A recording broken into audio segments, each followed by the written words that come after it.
好来，乡亲啊，继续来看高雄市的议长柯坤元邀请市长韩国瑜以及国民党甲无党籍的议员做伙食饭。在食饭的过程中，有不少的议员批评高雄市政府的团队服务的效率无达到期望，因建议市长若是局处首长无适合，应该换就要换掉。其中互点名点上最介意的就是观光局长。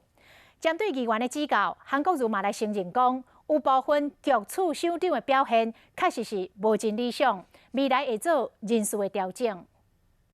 很多的这个局处首长在上任之后，的确在行政上面遇到了很多的问题。高雄市议员讲，确实有局处首长状况外，这个人是什么人？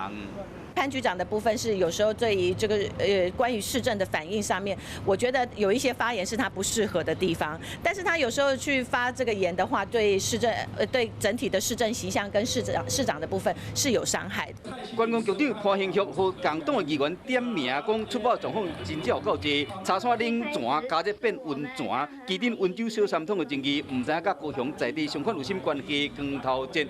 除了这个争议，这个潘兴旭伫面试顶面的发言嘛拢真险。除了经体行政院长苏贞昌，唔捌听过槟榔人个别说有蛋别的实伤，搁甲网友对呛。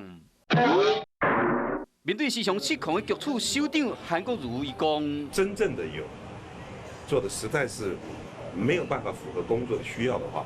我们人事方面会检讨。本来应该专心推动局处业务的首长，伊的言行被外界放大来检视，有几个摆失言，佮呛网友，嘛好共党的议员看甲袂做咧。